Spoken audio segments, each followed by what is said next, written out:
皆さんこんにちは、ピノミです。今回の動画では以前クリニックでダーマペンをした時にですね、肌質改善の効果っていうのがものすごくって個人的にはとても満足をしたので、実際自宅でセルフダーマペンをしてですね、同じような効果が得られないのかなと思って今回始めてみることにしました。それでは始めていきましょう。まずはじめに顔の洗顔をして、化粧などしている場合はしっかり汚れを落としてあげましょう。手の方もしっかりと消毒をしてあげてください。麻酔はラクサールの麻酔を使用しています。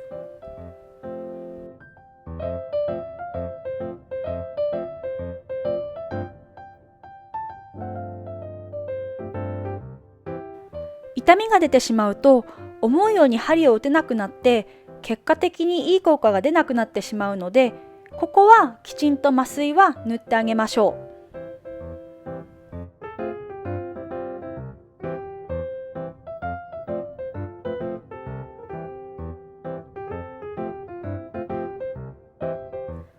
こちらのラクサールの目分量としては、きちんと白く色づくぐらい塗ってあげると、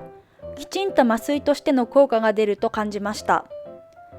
薄い半透明の状態だと麻酔の効きが悪くって痛みを感じると思います。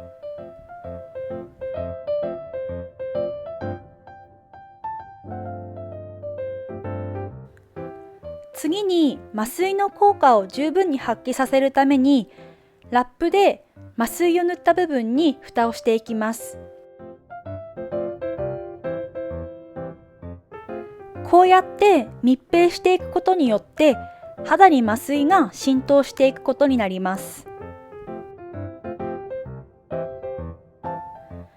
ラップの巻き方は大まかにおでこ、顎、口上、左頬、右頬、両こめかみにそれぞれ分けて貼っていきました。ラップの巻き方が結構難しかったので、こちらは次回までの改善できるとこだなと感じました。ラップを巻き終わったら麻酔は30分ほど置いてあげてください。麻酔の効きを待ってあげてる間に、今回はダーマペンを当ててる時に使用する薬剤が瓶に入ったままだったので、100均で買ったスポイトに移し替える用意をしました。今回はベネブ社の成長因子というものを使用しました。クリニックで成長因子として使われているものになります。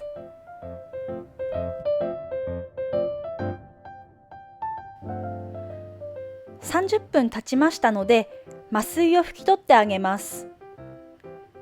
麻酔はコットンに精製水をたっぷりと染み込ませて、しっかりと拭き取ってあげました。クリニックでダーマペンを施術した際に、最後の方に痛みが出ることが多かったので、今回は麻酔は一気に取らずに、ダーマペンを当てるところから拭き取っていきました。ダーマペンを当てる直前に麻酔を拭き取っていく感じです。いよいよ針を当てていくのですが、まずはじめに針をセットしていきます。針は直接肌に当てて血液が付着したりするデリケートな部分なので、衛生的に必ず1回のみの使用で使い回しはしない方がいいと思います。先ほどスポイトに入れた成長因子を用意して、針を当てる前にその成長因子を塗っていきます。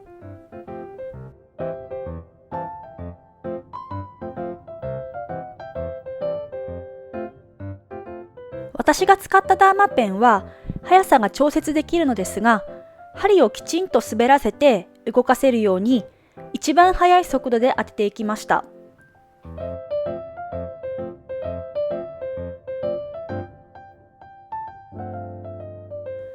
針の当て方は同じ箇所にそれぞれ横、縦、斜めに当てていきました。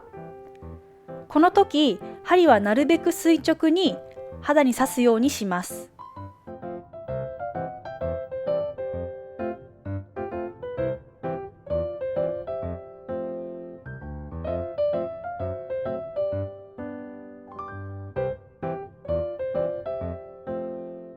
当て終わったら次に移るので、麻酔を落としていって再度針を当てていきます。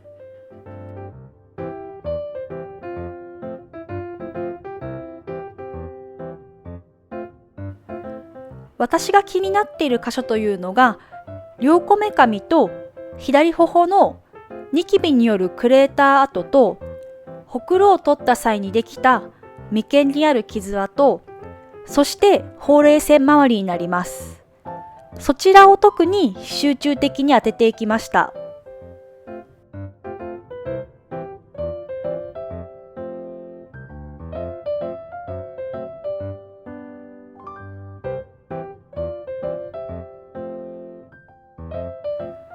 今回針の長さは顔全体が 1.0 ミリで、気になる箇所に関しては 1.5 ミリで当てていきました。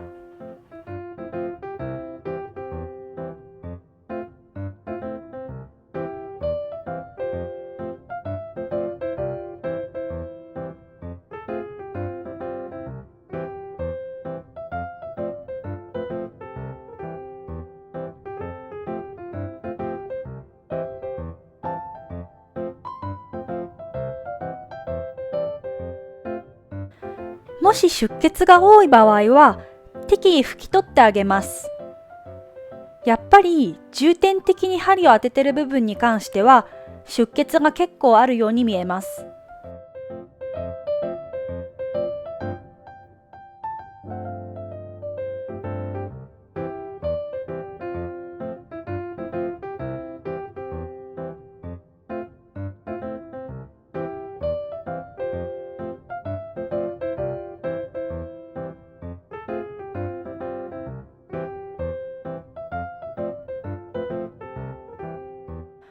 ほうれい線周りや口と鼻の間などはベロで皮膚を押し当てて伸ばすときちんと針が当たるので、針を当てやすかったです。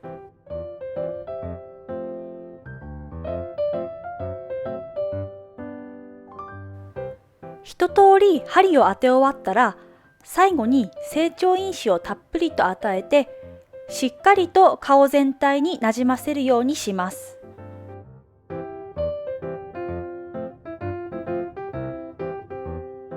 次に肌を鎮静させるために成長因子入りのパックをしていきます。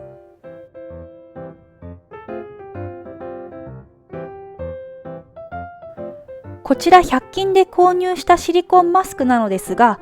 通常のパックって20分ほどで乾いてきてしまって、それ以上顔につけると乾燥を引き起こしてしまうものなんですけど、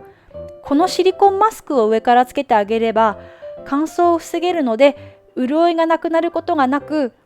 パックができるとっても優れものになっています。パックでの鎮静は最低でも30分は行ってあげましょう。この時すでに顔には熱を持っている状態で結構ヒリヒリしていましたので、保冷剤とともに冷やしていきました。クリニックの施術の時にも感じましたが、当日はしっかりと冷やしてあげることで赤みの収まりが良くなる気がします。保湿が十分にできたらパックを外してあげます。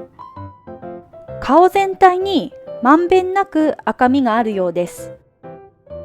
実感としてはやはり気になる部分に重点的に針を打ってきた部分が赤みが強く出ているようでした。